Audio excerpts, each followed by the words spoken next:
am Tabitha, and I'm the director of the Dyer Art Center. And I am so proud and thrilled to have with us today Takiyah.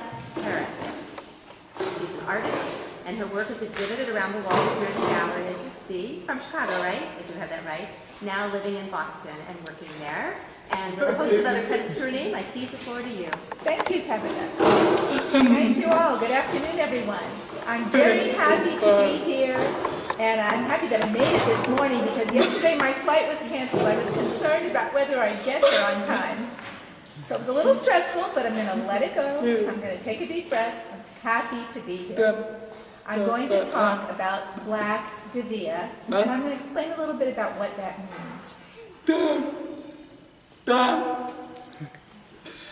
This is my Tammy doll that was made for me for good luck, and she comes with me.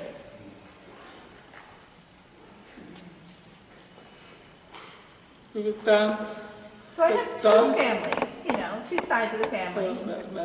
My father's side, and then my mother's side. Her family's from Arkansas, a long history of Arkansas. And they taught me Black culture. And that was my top culture that I learned growing up. Later, I learned in a secondary way, deaf culture. My mother taught me Black history, and I took a lot of history classes, and I'm thinking, okay, I know that. My mother already taught me all this.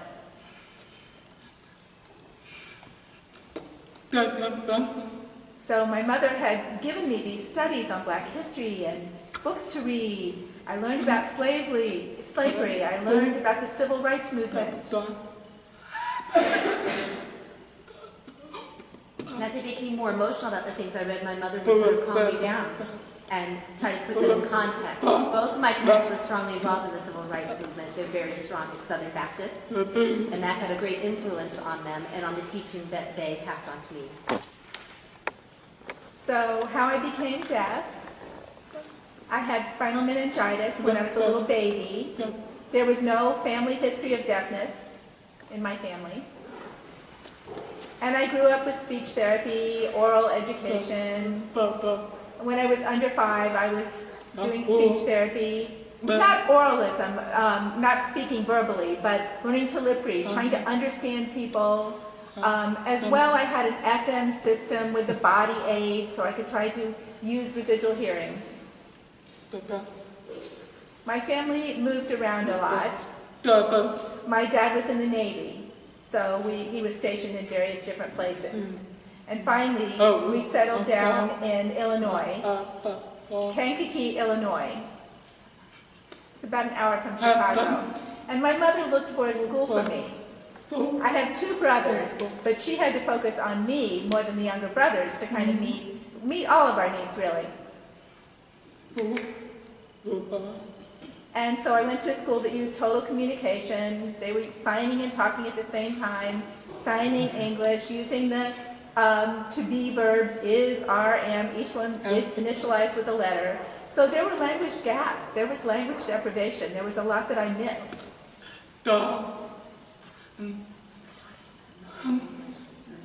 My mother knew that I needed signs. She could see the frustration. She could see the language deprivation. Hi, I am Tabitha, and I'm the director of the Dyer Art Center. Hi, I am Tabitha, and I'm the director of the Dyer Art Center. And I am so proud and thrilled to have with us today Takiyah. She's an artist, and her work is exhibited around the walls here in the gallery, as you see, from Chicago, right? I do have that right. Now living in Boston and working there. And with a host of other credits to her name, I cede the floor to you. Thank you, Tabitha. Thank you all. Good afternoon, everyone. I'm very happy to be here, and I'm happy that I made it this morning because yesterday my flight was canceled. I was concerned about whether I'd get there on time.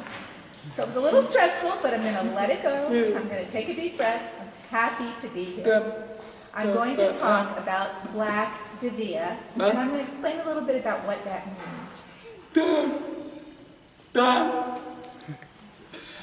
This is my Tammy doll that was made for me for good luck, and she comes with me.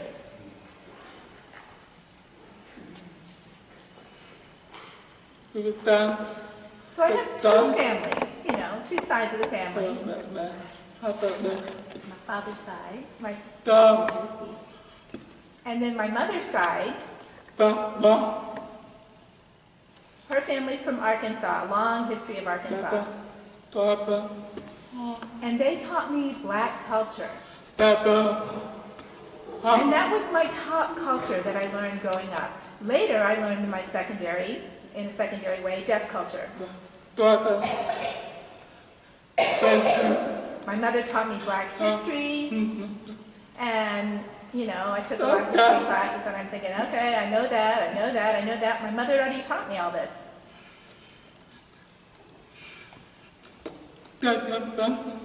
So my mother had given me these studies on black history and books to read. I learned about slavery. I learned about the civil rights movement. And as I became more emotional about the things I read, my mother would sort of calm me down and try to put them in context. Both of my parents were strongly involved in the civil rights movement. They're very strong Southern Baptists, and that had a great influence on them and on the teaching that they passed on to me. So how I became deaf, I had spinal meningitis when I was a little baby. There was no family history of deafness in my family. And I grew up with speech therapy, oral education. When I was under 5, I was doing speech therapy. Not oralism, not speaking verbally, but learning to lip read, trying to understand people. As well, I had an FM system with the body aid, so I could try to use residual hearing. My family moved around a lot. My dad was in the Navy, so he was stationed in various different places. And finally, we settled down in Illinois, Kankakee, Illinois. It's about an hour from Chicago. And my mother looked for a school for me. I have 2 brothers, but she had to focus on me more than the younger brothers to kind of meet all of our needs, really. And so I went to a school that used total communication. They were signing and talking at the same time, signing English, using the to be verbs, is, are, am, each one initialized with a letter. So there were language gaps. There was language deprivation. There was a lot that I missed.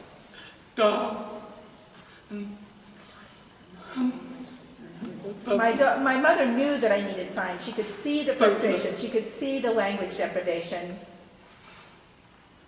So she decided to take sign language class and learn it herself.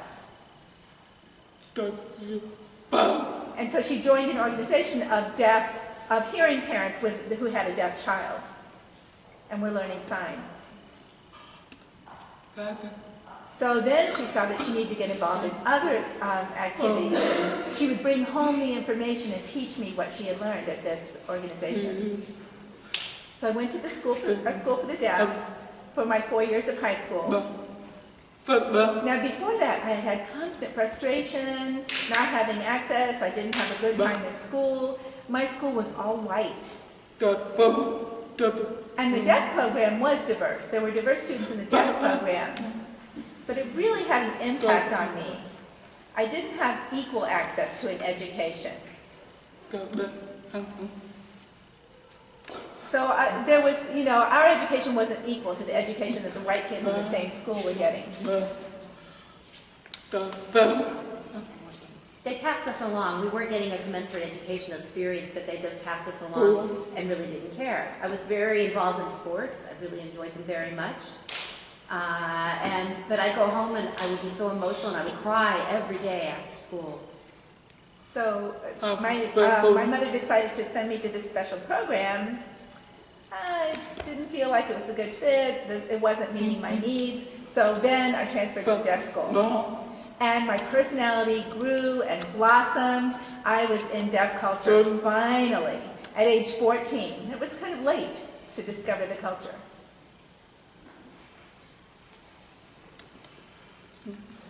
So I told you about my education. I went to Northern Illinois University.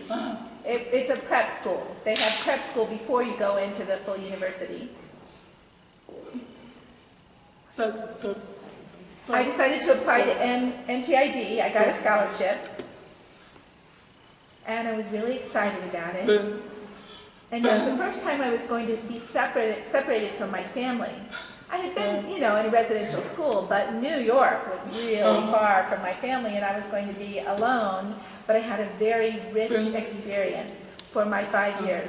And I graduated with an associate degree from NTID, and then I transferred to Southern Illinois University and focused on art.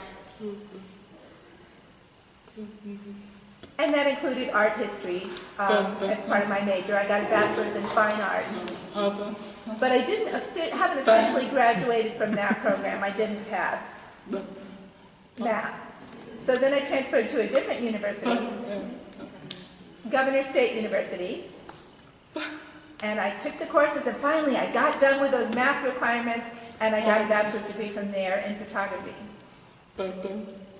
So my business in photography flourished after that, but now it's been on hold. It was on hold when I moved again, because now I'm in Boston, recently moved to Boston.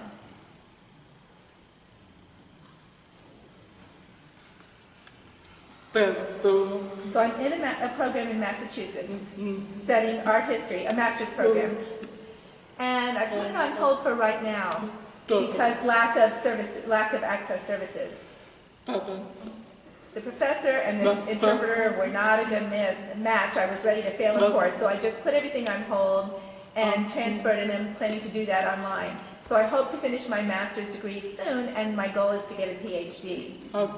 I'm considering art therapy as a future career, because I've worked in mental health for 13 years in Illinois, and now I've moved to Boston at the the Learning Center. Learning Center for the Deaf there. And, Working at the Walden School with his children with behavioral problems, that's one of the different services they provide. so one of my roles is lead child supervisor. And I recently got a promotion to life supervisor. So my training has been paying off. It'll start right after this vacation. So with the PhD, what I'd like to do is a comparison of societal oppression and Judea art, choosing two artists who experienced oppression and frustration.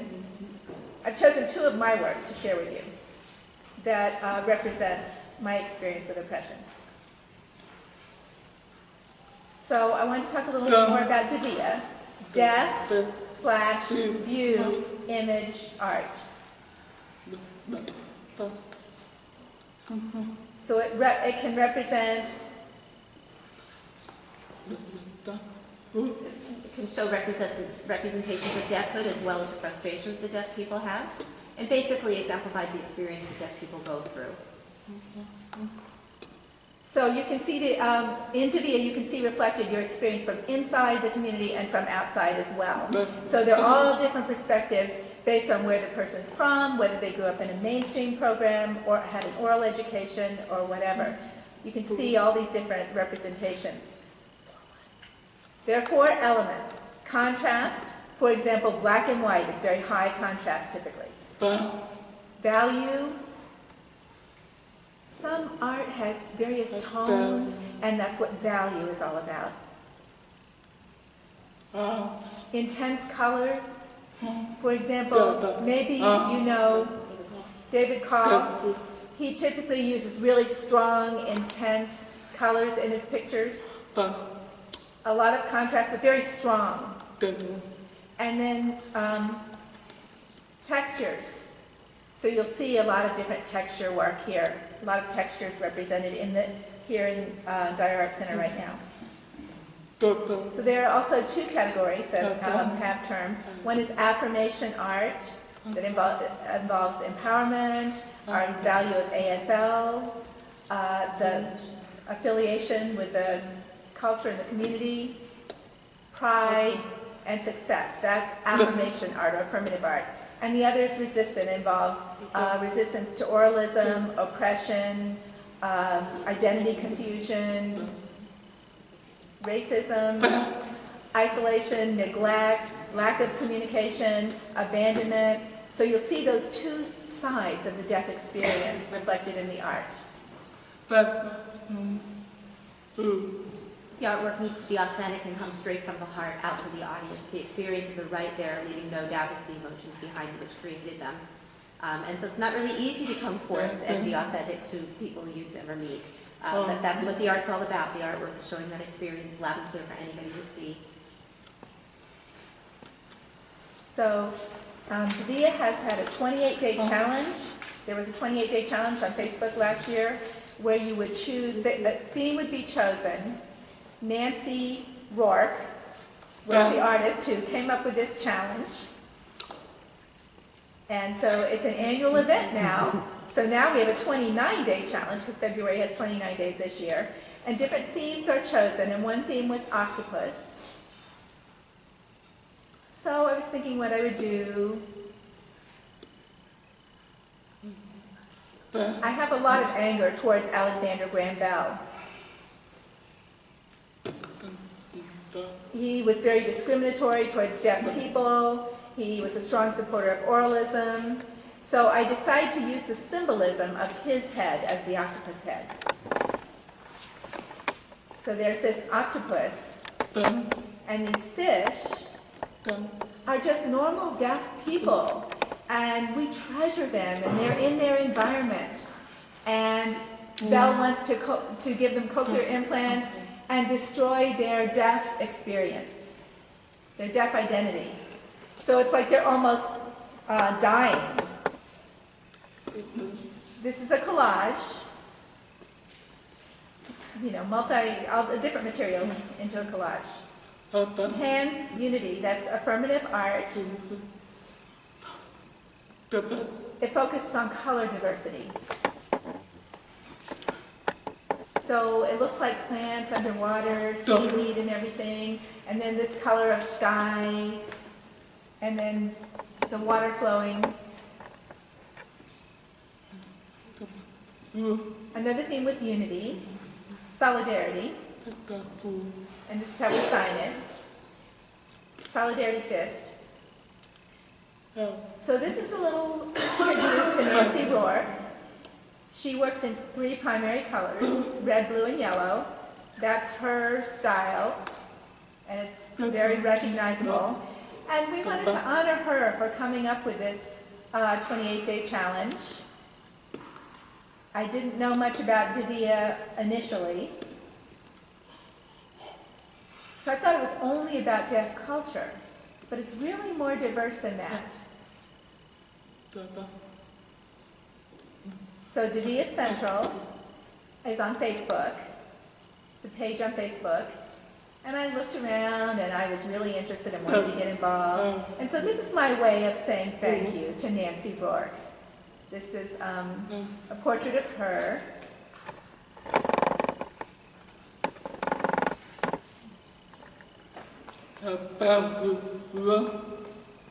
Another part of the solidarity, one of the themes was 3 birds. So this bird represents Nancy Rourke and her heart. She has a soft heart for deaf people. And this represents Takiyah. And Patty Durr. We see Patty Durr here, very involved with deaf culture. In fact, she helped pull some of you in. And this represents me and black culture, artists of black culture, all coming together in solidarity.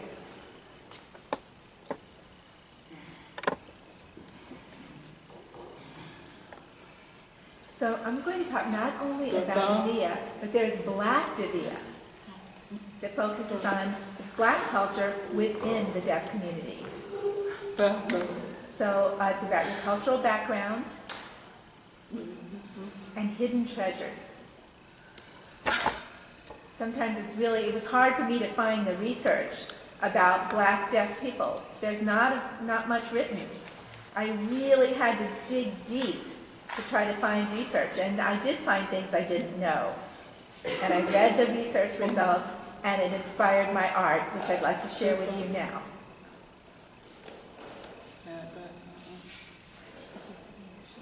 Different ethnicities and nationalities, where people are from inspires their art, whether you have an African or European heritage, before you came to America, what your heritage is. So people are inspired by music and the emotions related to all of this.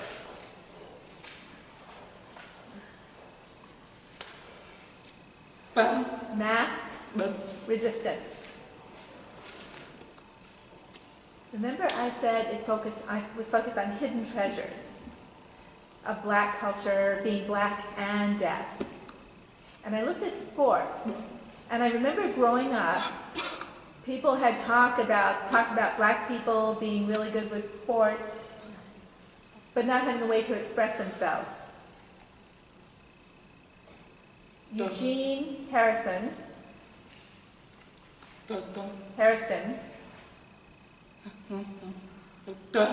his nickname was the Silent Harrison. You can, if you're interested, you can see him on YouTube. No one recognized him or applauded him. White audiences didn't recognize who he was. There were a few people they would applaud, but not him.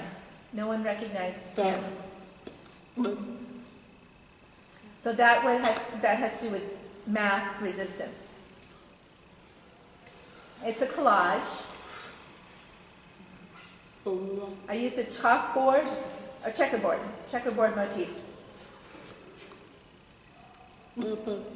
And so it would be pressed down and dry and then press it again repetitively.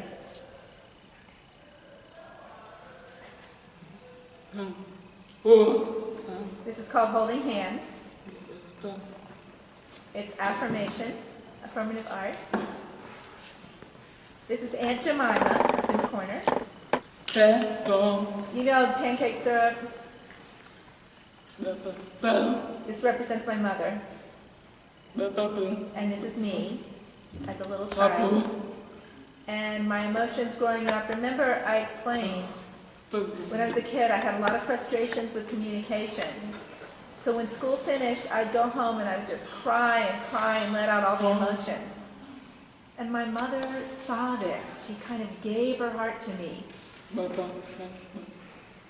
And the relationship improved over time, the mother-daughter relationship, as I got access to communication. So you can see the heart. It's hard to see, but their fingers entwined, creating a heart. The heart, there's a heart inside between the fingers.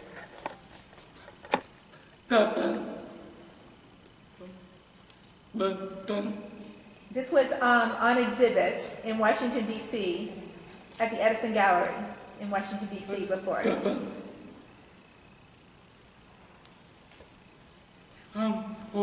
This is hand-holding affirmative, and this is in honor of Andrew Foster. Now, he was a minister, and he graduated from Gallaudet University back in the day, quite a while ago. And he had just a burning within him that he wanted deaf people to succeed, and he felt the way to do that was to preach to them through use of the Bible, but he was also quite an educator as well as a minister. He went to Africa, and he saw many children there who had no sign language skills whatsoever. And so he was willing to give his time, his energy, to teaching sign to these children. And he built a relationship with them so that they in turn could have a relationship with God through the Bible and through the Word. So back in the 1980s, unfortunately, he did pass away as a result of a plane crash during his travels in Africa. But one of his family members, one of his sons, decided to continue with his ministry. And so he did continue the work in Africa, and it's expanded to several different schools which have been founded there for the purpose that he had set forth originally, teaching deaf children sign through his ministry. And that program's still growing in Africa to this very day. It's really great to honor him because we go to Gallaudet. When I went there the first time, I was so impressed because they too pay homage to Andrew Foster. They have a sculpture there prominently displayed in honor of him. It's beautiful. It's right in front of a big, beautiful building, and I applaud them for taking it seriously. I thank them for honoring this man whose work is so important. Door affirmative. Now, as I grew up, I felt I was labeled in so many different ways by society. They call me hearing impaired, or they'd say speech impaired, or oral, or any number of different labels. I understood the word, but somehow it always felt so offensive, even though they may not have meant it that way. And I abhorred those labels. They confused me. I didn't like them. Am I deaf? What am I? Am I hard of hearing? Or whatever the flavor of the day is. Until I got to the Illinois School for the Deaf. And then I was confused the first day there too. You know, you go into the dorm and there's the dorm parents and they would say, you're deaf, period. You're not hearing impaired, you're not handicapped, whatever other labels you've had before. So this too was confusing. Wait a minute, I'm deaf? And then once I took that as my sole label, I was so empowered. And that was the only word for me from then on. Deaf was the only label I needed in terms of whatever hearing I did or didn't have. I mean, that's what this piece is about. No more negative words for me. Round table resistance. Now, as I grew up, again, as I said before, it was total communication and lip reading. And I went to speech therapy, which was not my favorite thing in the world, of course.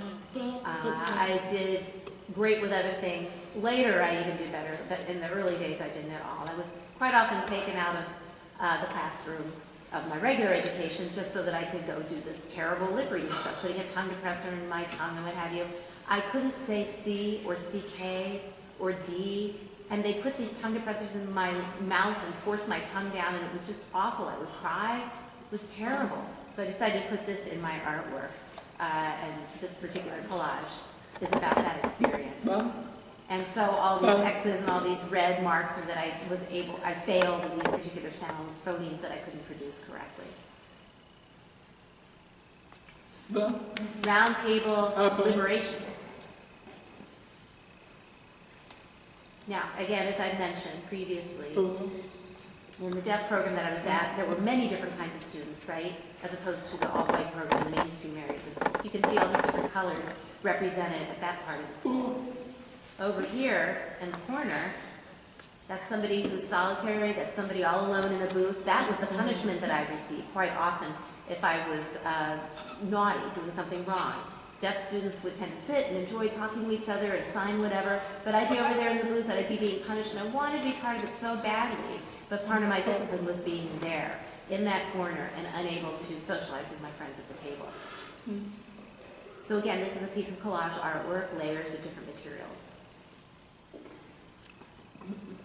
Now you'll see this particular artwork over on the wall, directly opposite me. Okay, the seat for AGB, fish for the dinner. AGB, AG Bell. So the fish. Now, as I said, so many different kinds of people, so many diverse folks looking and looking and looking on the ocean. Up, there's AG Bell. Let's grab that fish and have it for dinner. You know, you stole in deaf culture. You tried to steal our deafhood. We've had it with you. Down the hatch you go. So it's a collage also, but it reminds me of an artist.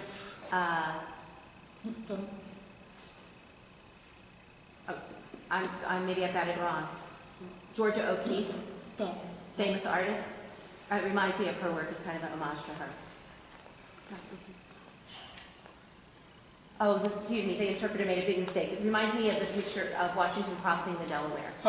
So it's in honor of that picture in his artwork as well. I sort of take some elements from that. So the flag there that you see, I wanted to really emphasize that flag. And it's got the lines on it as if it were waving hands, like the International Sign Language flag. Now this is a piece of resistance artwork. Checkerboard resistance. Checkerboard. Now this is interesting if you look at the elements in it. There's repetition again within a checkerboard. And I had this FM AM unit hearing aid system that I talked about, which I just detested.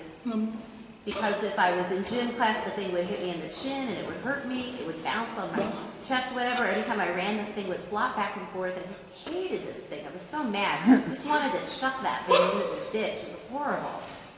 So teachers or mom or whoever would say, please just keep it on, it's going to help you here. So I would suck it up and keep the thing on. But my emotions, which I suppressed, were just eating me alive. And I'd get home, and I was so mad. And I would go to the bathroom, and I just wanted to throw this thing and flush it right down the toilet. Many times I just about did that. Mother'd say, why are you doing that? And I'd say, I can't stand this thing. It chucks up and down on my chin, whatever. You know, I said, you're hearing. It's so easy for you. You can hear everything. And my mother would just try to calm me down. But I would just complain all the time about it. It's so awful. It's heavy. It's ponderous. They've got to wear these straps around me and a harness and these things in my ears. It's so heavy. Always on me. Clothes don't fit because I got to always accommodate this stupid thing. Where am I supposed to put it? In my shirt? Out of my shirt? In my bra? Out of my bra? What do I do if I put it in and somebody notices this big bulge right underneath on my tummy? What's with that? You know, I wanted this off of me. And I tried so many different ways to figure out how to do this, but get rid of this thing. But this is basically me being very frustrated. There's the toilet. And here's the FM unit about to go right down the tubes. The title of this is Nails Through Resistance, one of the hidden treasures I talked about before. I did do some research into a book that was talking about, very briefly, about this one story that really struck me. I very much love Emory Douglas. He's a famous black hearing graphic designer. I'm very strongly involved in the Black Panthers movement during that time. I love his work. This was during about the 1960s when he was creating the most work. And I've gone through sort of an obsessive period looking at his work obsessively, as I said. So lots of symbolism, lots of strong black contour lines in his work. So there was just this brief story about him that I thought was very compelling. There was the sign mute. I'm going to use the sign mute because there was this boy who couldn't talk, a black deaf boy who was also mute, who was wandering around, and he was crossing a territory. He was crossing a territory, a big open area of ground, but it was owned by white people that he was trying to cross. So he saw a black person there, and he was thrown down to the ground and hurt. He got up and he escaped. So I had this one story, this one little gem of a story that I took. This shows the nails, the impaling upon this boy, and how strong his heart was to endure this pain. So basically it's a tribute to a very short story that I found, one of the hidden treasures that I found in all my research for my artwork. In terms of deaf history, now as I grew up, I watched movies quite often. And there was one called Dummy. I was watching this story. Now, this is really interesting when I think about it, because after school there was this sort of special program. Any, quote, disabled students, you know, if your parents were going to be late or something, they'd say, you can stay after school, you can watch movies, TVs, whatever you want, you just stay after school. And I was thrilled. It sounded great to me. You know, I could hang out, you know, with an old TV screen, which was kind of funny, and, you know, there was this movie called Dummy. I thought, wow, my mother taught me that that's a really awful word. And my mother told me, no, you should watch it. This is good. You're going to really like it. So, Donald Lang, I'm going to abbreviate to DL from now on. Donald Lang is a little boy who's growing up, and he was educated. But his parents were divorced, and that really sent their financial situation into a tailspin. So they really couldn't afford to give him much education. So he reached a certain point, maybe second, third, maybe fourth grade, and he had to drop out. So he got older and older, and his parents took care of him. They took care of him, he just wasn't much money. He was very delayed. He was behaviorally delayed. He didn't understand society. He didn't know how to function really. And as he got older, you know, he could work in factories, whatever, because it was very simple. People would gesture, here, pick this up, take it there. As long as the movements were big and clear, he could follow directions, but there was no formal language or formal signs. So he complied, and he was able to get along as long as people told him exactly what to do. But he didn't understand anything like complicated concepts or anything. At one point, he liked this one woman who ended up to be a prostitute. He just saw a beautiful woman. He didn't know anything about the profession of prostitution, and he had a little one-night stand with her. Well, the next day, the police found this prostitute dead on the street. And there were people who had seen this gentleman with her and blamed him because he was the last known person as a customer to see her. So he was put into jail. And he was abused in jail. He was left there. He didn't know what was going on. He had no idea why he was there. He grew up with no idea what was right and wrong or how to behave. This was all new to him. So there was a lawyer who actually was hard of hearing, who was put in charge of this case and realized there were communications that were not being addressed. There needed to be a special program given to this person to give him sign, to give him language so that he could understand, because he was going to possibly be imprisoned. So he was in Chicago in the Reed Center. It's a mental health center located there, and it's basically a psych hospital. It's still used now, and there used to be a much larger program for deaf and hard of hearing folks, but now it's smaller. Anyway, this time it was quite robust. And as he was in this program, he started to learn more and more, and he became very frustrated. Of course, because he realized how much had been wasted and gone. You know, like one of the first things he was able to figure out was cup. The first sign he learned was cup. Imagine, that's the first sign he learned. And from then on, language kept going. And then eventually he was acquitted, and he was released from jail because there was no evidence at all to prove the allegations. But he lived at this place for a while, and then he was in Chicago, still attending the Reed Center. He realized that, you know, frequenting prostitutes wasn't going to work for him and never to do it again. But I wanted to pay tribute to him. He was a survivor. Look what he went through. All the different trials and tribulations this gentleman made it through. And that's the story behind Donald Lang, and it's called Donald Lang Was in Jail. Another piece of history. Broke the barrier from black, deaf, Pete brothers. Now there was two names.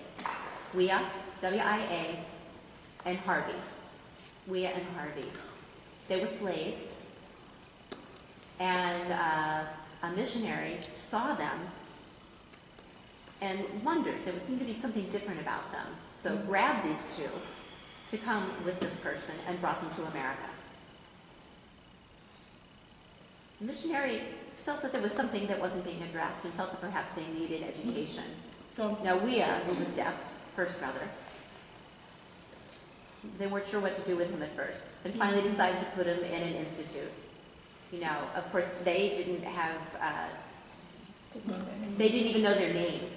So when they went to the institute, they were given names from the institute. Wia, Pete. Anyway, so they used the names that they were given.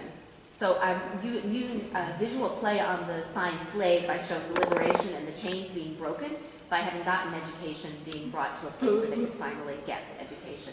The blue around the side, the shocking blue, is to show the shock and the tears of their plight, and then breaking free of that and becoming liberated. Here's another piece of deaf history. Now again, these are just hidden treasures, just these little snippets that I found that I wanted to bring to your attention. The white doctor was dishonest to the parents about quadruplets. Now what this is about is that these parents were hearing, the father was hearing, the mother was deaf, but she was mute, all right, and they were a couple, and they had children already, and they really couldn't afford to have any more. They already had children, and then if they were going to have quadruplets, how on earth were they going to pay for all of this? How was this going to happen? But the doctors were very disingenuous, and they said, well, listen, I'm going to give you a farm, and you give me these 4 kids that you're about to give birth to, these quadruplets. Now, I don't know how exactly this transpired. The deaf mother, you know, and how she's learning this. Remember, she's deaf mute, right? How she's telling her husband and how her husband is finding this out and what the communication is going on between them, I have no clue. I mean, I'm sure, and I try to imagine how this all went down, I'm sure the mother was brokenhearted. Imagine giving up 4 children, these twins, these 4 identical twins, they were all girls, just kind of giving them up in exchange for a farm. But they did, and it's really sad. The doctor tested them. He gave them some kind of evaporated milk, you know, that canned milk stuff. He gave them this, and I think it was called pet milk at the time. I think that was the brand everybody did. I heard of that growing up too, this pet milk stuff, but very unfortunate. But instead of being able to nurse them, they just grew up on this evaporated milk. Here they are, the quadruplets. Very, very popular. They were much photographed. And here they are, the first black quadruplets. How adorable, how great. But remember, they're being fed on this milk and everything, pet milk, which is like, that's what they're getting all the advertisement for. They're earning money from this. And the doctor's earning all the profits because basically it was a cash cow to be able to get money on the backs of these kids who never saw a penny of it. So they never got any of the proceeds from these advertisements. Very sadly, much, much later when these kids grew up, what happened to them was 3 of them, well, all of them had cancer. Every single one of them developed cancer as they got older. 3 of them died. They're already passed away. And the oldest one really wanted to revisit what had happened and wanted to look into this pet milk thing. What's that all about? I remember something about this. And when this person found out about what had happened, she just cried and cried because of what the doctor had done to she and her siblings. And wondered, how could this possibly have transpired? So what a heartbreaking story. And so I decided to create a piece of artwork in homage to them and kind of revivify that time of what had happened to these poor children when they were growing up. So most of the materials that I use are gotten from different stores, different places. I go to Dick Blick's. I get a lot of materials from Walmart, Target, Joann Fabrics, Michaels. You know, I buy all materials from these places that anybody can get fabric from. And also, I want to take a little bit of a sidestep here and talk about my photography business because I've been working on that as well. I think since 2013 till maybe this last year, and I moved to Boston. It was a little bit on hold, but let me show you my website for my photo. Yep, this is my website for my photography business. So if you want more information, feel free to look at this site.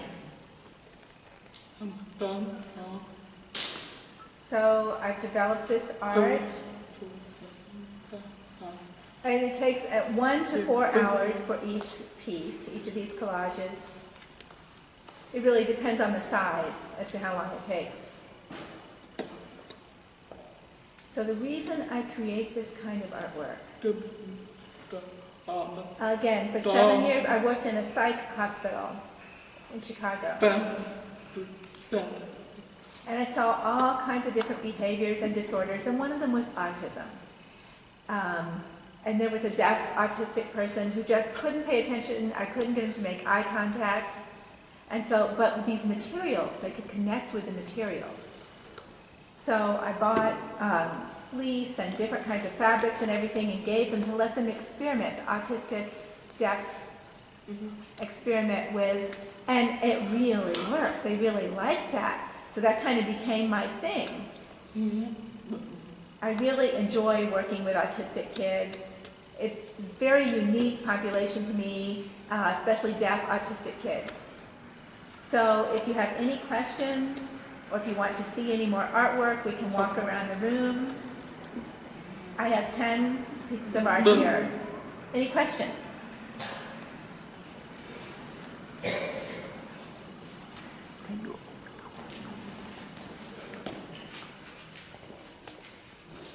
I don't know how this works to be able to change it to something else if we need to change it.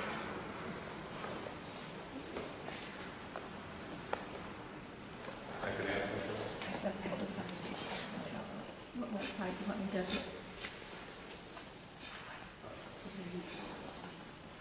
You want? Yeah, you want. Hi. I wanted to, you mentioned that you're interested in photography, and I wanted to know, let's see, I was trying to figure out how to phrase this. What about depictions of deafness in black films? I would imagine that you probably like films, and I was wondering if you have seen any black filmmakers that have positively portrayed deafness in the black community, and whether you see that as if not, do you see that as an opportunity?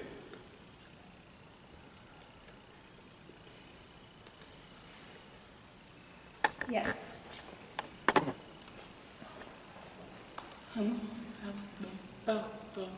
I don't really have a lot of information about black deaf films, but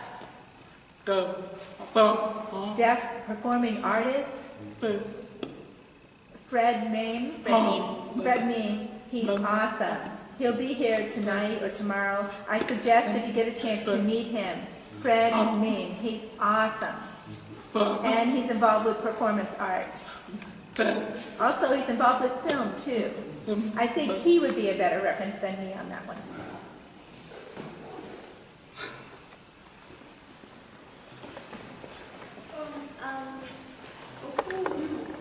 So, who are the artists that have influenced you the most? Sure. I have several artists that inspired me.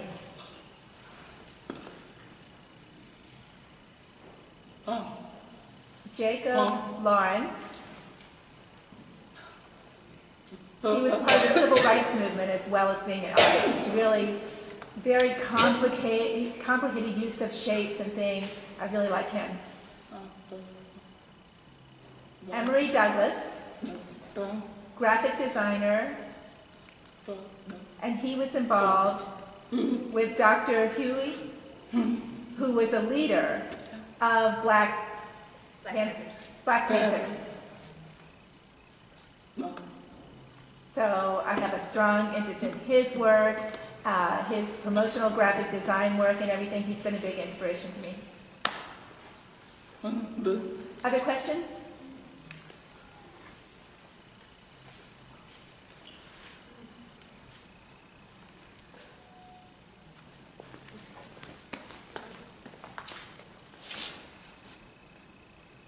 So you've been doing Black Takiyah artwork for maybe a year or two, is that right? 1 year now. So how does that feel? What's that like for you? Different. Again, really, it started with this to be a challenge. Mostly, I've been influenced by white things and everything.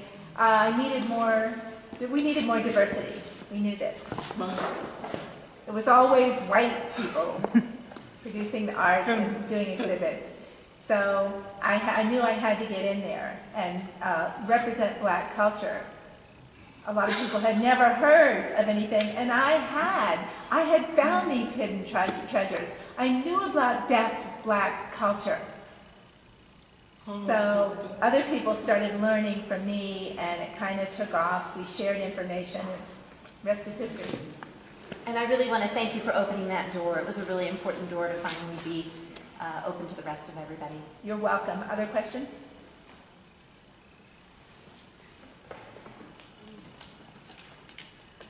I have a background in art therapy, and so you said you're working with deaf folks, and I wonder if you notice more communication and expression through visual art with deaf kids doing art therapy.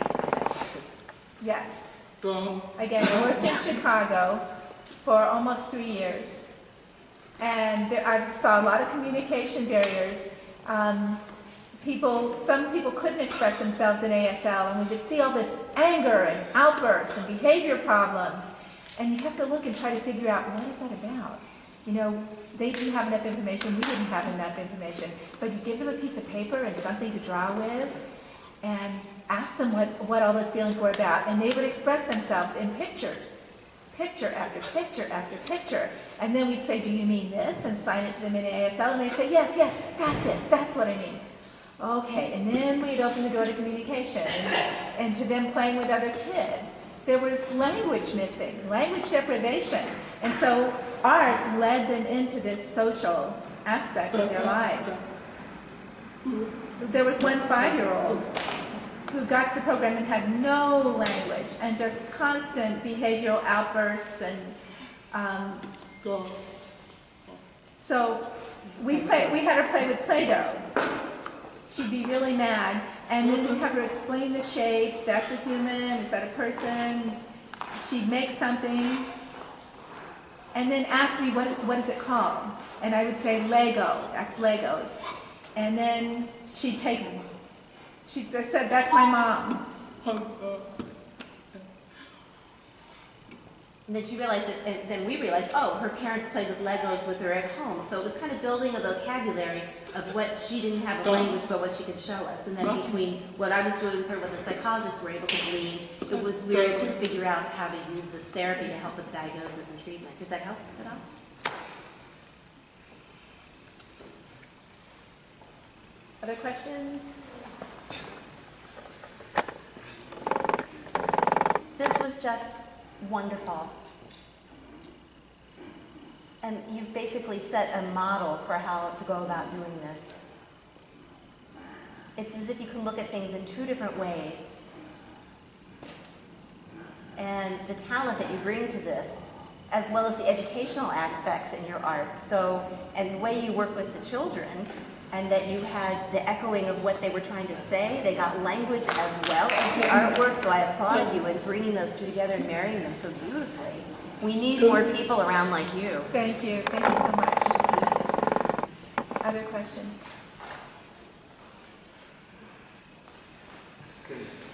Can you just talk about your photography? Hold on one second.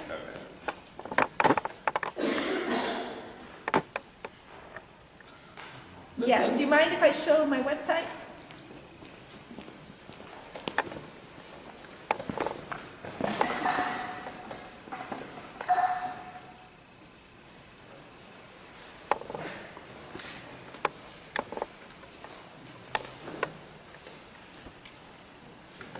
Can you make it full screen? Oh, How?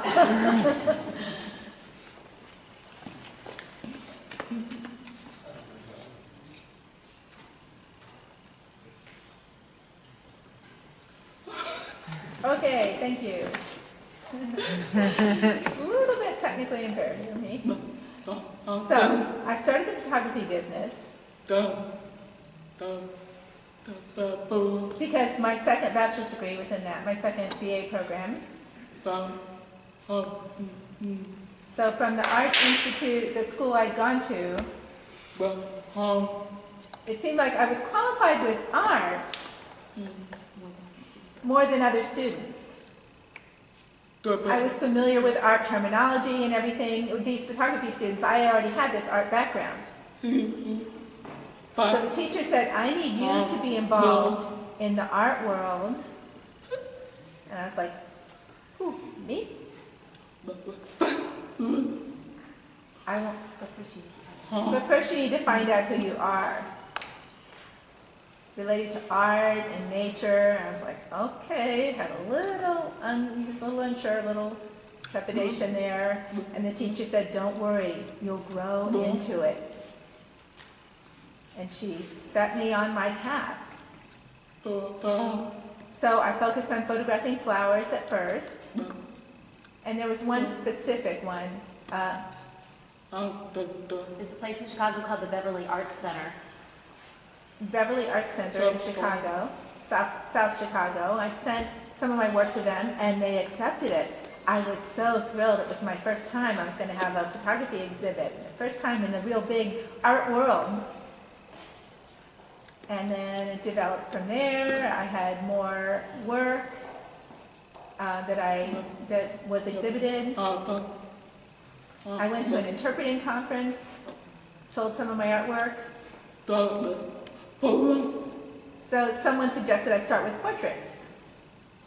So I thought, well, I'll go ahead and try. I started shooting portraits. I thought I can learn this skill. And I gave out business cards and people contacted me. I became a portrait photographer. I took pictures of models. I shoot weddings, many weddings and events.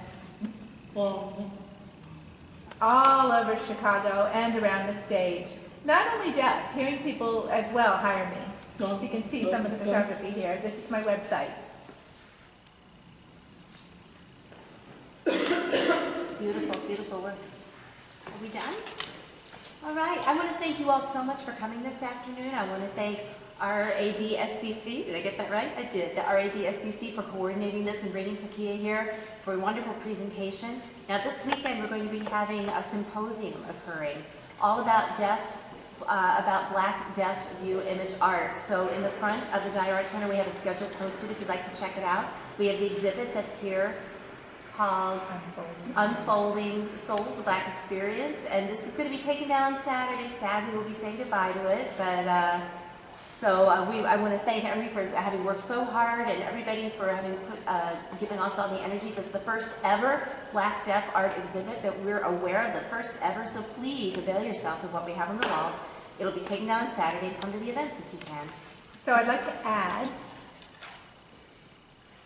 if you're interested, in signing up, there's Sun Solidarity that you can sign up for.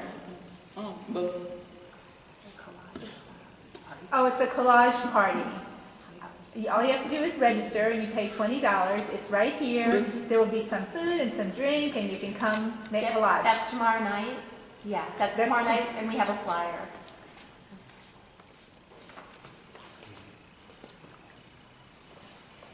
Here's the flyer. Okay? Okay. Thank you. It's not over yet. We want to present you with a little something. Yep, just a little note of thanks. Thank you so much for being here. You're inspiring, you're inspirational to all of us. But I think you need to open it and see what you find inside. Thank you. Okay?